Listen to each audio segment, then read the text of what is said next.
Assalamualaikum warahmatullahi wabarakatuh. Hai semua, kembali lagi bersama saya Mulyati dari Prodi Pendidikan Biologi Fakultas Keguruan dan Ilmu Pendidikan Universitas Sulawesi Barat. Jadi pada video kali ini saya akan kembali membahas tentang faktor lingkungan, yaitu biotik yang mempengaruhi organisme. Apa saja sih faktor biotik yang mempengaruhi kinerja organisme? Nah, untuk menjawab pertanyaan itu, yang pertama akan kita bahas adalah konsep sumber daya, kisaran toleransi, faktor pembatas, bioindikator, konsep habitat dan mikrohabitat, dan relung ekologi. Yang pertama adalah konsep sumber daya. Nah, dalam memahami sumber daya alam ada dua pandangan yang umum digunakan. Yang pertama, pandangan konservatif. Nah, menurut pandangan ini bahwa sumber daya alam harus dimanfaatkan secara hati-hati karena adanya faktor ketidakpastian terhadap apa yang akan terjadi dengan sumber daya alam untuk generasi mendatang. Pandangan yang kedua adalah pandangan eksploitatif, di mana dalam pandangan ini dikemukakan bahwa sumber daya alam dianggap sebagai mesin pertumbuhan. Keterbatasan suplai dari sumber daya untuk memenuhi kebutuhan ekonomi dapat disubstitusikan dengan cara intensifikasi atau ekstensifikasi. Jika sumber daya alam langka, hal ini akan tercermin dalam dua indikator ekonomi, yaitu meningkatnya baik harga output maupun biaya ekstraksi persatuan output.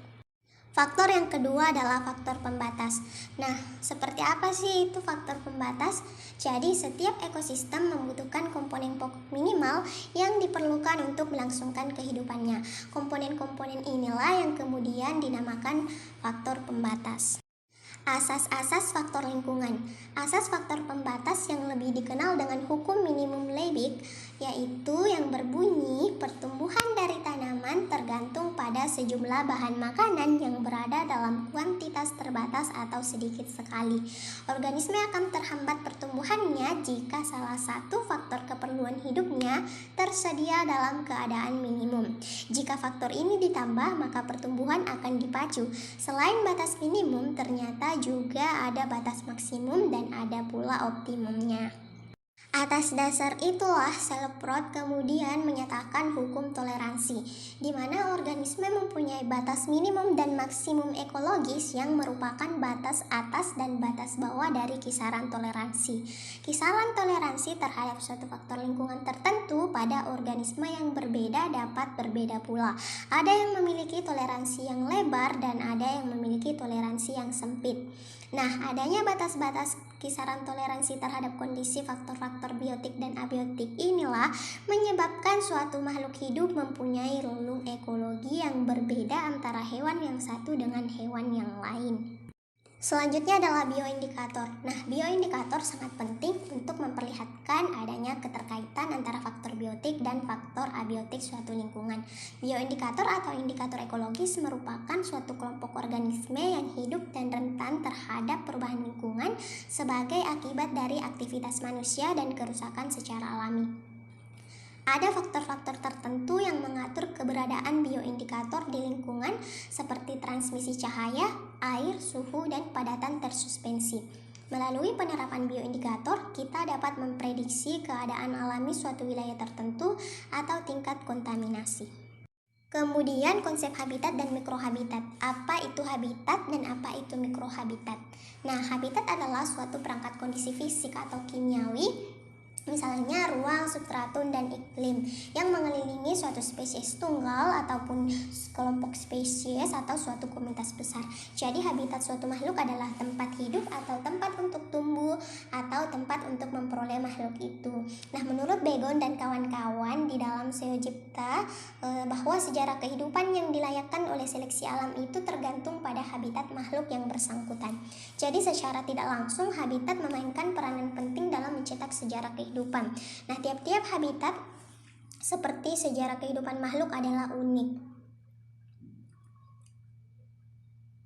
Habitat merupakan lingkungan yang khas dan mantap bagi jenis organisme yang menempati. Yang dimaksud dengan khas adalah kondisi faktor-faktor lingkungan seperti suhu, kelembaban, tekanan udara, struktur tanah, dan lain-lain, serta sumber daya seperti cahaya, makanan, tempat pembuangan sarang, dan lain-lain berada dalam keadaan yang menunjang kehidupan suatu jenis organisme sehingga dapat bertahan hidup, tumbuh, dan berkembang biak. Nah, mikrohabitat sendiri adalah bagian dari habitat yang merupakan lingkungan yang kondisinya paling cocok dan paling akrab berhubungan dengan hewan, dinamakan dengan mikrohabitat.